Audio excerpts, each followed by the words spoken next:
Kepada tok-tok lelaki yang ada bini tengah mengandung lah ni, tahniah kami ucapkan. Dan dalam video ni kami nak share 3 checklist yang demo boleh buat sebaik saja bersalin. Tak perlu tunggu hari kedua, hari pertama dah tu boleh buat gapo saya nak share ni. Dan disclaimer, gapo yang saya share dalam video ni mengikut petua Melayu tradisional.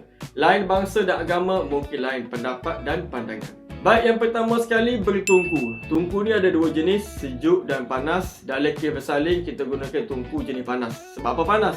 Sebab suhu panas mengempaskan salur darah sekaligus memudahkan darah kotor untuk keluar. Boleh buat 2 kali, pagi dan petang. Idealnya 1 jam sebelum mandi. Sebagai contoh, kalau bini demo mandi jam 9 pagi, pukul 8 pagi dah boleh start tungku. Sebab apa kena ada timing lagu tu? Supaya badan kita tak mengejut bertukar suhu dari panas ke sejuk. Untuk alat bertungku, kalau ada batu sungai, terbaik. Kalau tak ada, boleh saja beli tungku elektrik yang ada dijual ni. Bagaimana pula dengan tempat nak ditungku? Fokus pada tapak kaki, belakang dan juga dada. Tungku pada dada bantu memudahkan pengaliran susu keluar. Ramai ibu-ibu di luar sana yang pernah hadapi fenomena bekok susu, yang mana aliran susu tak bagus membuatkan banyak susu badan tersekat di dalam kantung. Jangan malu, jangan segan. Nanti esok-esok bini demo ngadu sakit dada, demo pula tak tahu nak buat apa. Jangan tungku pada bahagian perut dan pangkal paha, sebab bahagian ni dekat dengan tempat jahit. Salah buat, jahit buka, meninggal jawabnya. Tips untuk demo tuku dengan lebih lama tanpa cepat lengah. Jangan duduk sama level dengan orang rumah.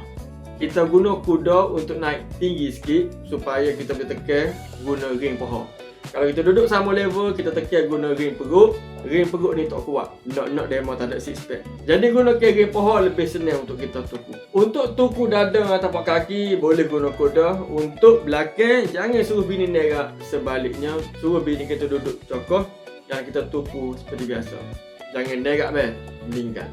Okey, seterusnya bab pemakanan. Pemakanan ni penting. 2 benda hak orang bersalin nak sangat-sangat, iaitu makan cukup dan rehat cukup. Untuk makan ni, cari makanan yang tidak gatal. Kalau lauk kat, ikan lah paling famous sekali. Dan untuk tahu ikan mana tak gatal, boleh saja tanya orang jual. Oyak dia kita nak ikan untuk orang patek. Biasa selah pilihan selamat, selah biasa, bukan selah kuning. Mu jangan beli selah kuning buat kelip rumah tua kat, punya selah tua pula. Cara masak boleh bakar atau buat sup. Kalau nak bakar, bakar tawa. Untuk bakar ni ada tip dia. Kalau kita bakar tawa-tawa, dia bau sedikit hanyir dan dia tak selera. Jadi tip untuk naikkan selera makan, naikkan aroma dia tu, boleh kita balut dengan daun pisang dan cocok guna colok gigi. Lepas tu letak atas bara dan bakar sehingga masak. Ataupun bakar sehingga daun pisang tu hangit. Untuk nasi standard KL, nasi campur lada hitam untuk biar panas, biar kecut peranakan. Dan kalau nak berkuah, boleh campur kuah singgah ikan. Untuk cepat sial luka pula, buah oren antara buah yang paling molek dan murah. Cara nak makan oren dengan lebih selera lagi, boleh kita campurkan dengan yogurt. Ingat, yogurt asli bukan yogurt campur. Kerana nak tahu yogurt asli, baca kat ramuan dia, lagi sikit ramuan, itu tanda yogurt asli. Kalau dia campur dengan pewarna, campur dengan pengawet apa semua tu, itu yogurt campuran.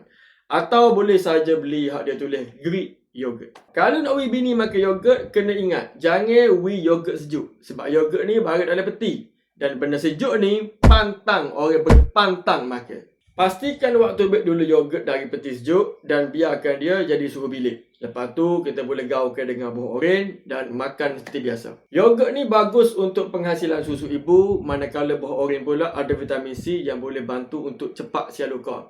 Gabung 2 tu lebih selera untuk makan. Dia masak sikit tapi lebih sedap dimakan berbanding dengan yogurt kosong ataupun oren saja. Yang terakhir sekali, belajar asas ngasuh anak kecil. Saya rasa part ibu-ibu ramai ke komen. Sebab ayah ni standard KL-nya dia tak bagaimana ngasuh anak kecil. Tapi kalau kita belajar asas dia, sebenarnya taklah payah sangat pun. Belajar nyusu anak, belajar sedar wakil anak, belajar bedung, belajar tidur anak, belajar tukar pampers dan belajar mandikan anak. Gitulah antara asas dia dalam bab penjagaan anak kecil ni. Kepada ayah-ayah, belajarlah sikit-sikit asas ngasuh anak kecil. Nanti bini kau saya demo. Mana tahu habis paten ni dia belanja demo sport ring, Enkai, RPF1, kopi ori ke. Memang penat, memang letih, tapi ingatlah, lo ni waktu berpantang ni bini kita lebih perlu rehat berbanding kita. Masa paten ni hanya 2 benda saja ibu-ibu nak. Cukup makan, cukup rehat. 2 benda ni sangat penting untuk proses pemulihan kesihatan dalaman dan juga tenaga wanita. Boleh tidur 5 jam semalaman tanpa gangguan pun sudah cukup nikmat dah. 5 jam tidur straight, tak bangun-bangun. Biasa agak tidur sejam bangun, tukar pamper anak, bangun nyusu anak. Jadi kepada ayah-ayah saya seru, kali ni kita ambil tanggungjawab, biar kita ngasuh anak waktu malam, bini kita duduk sebelah tidur dengan lena. Kawan suggest dia mau buatlah konsisten gapo kawan share ni selama 7 hari cuti paternal. Kalau dia mau gaji lah.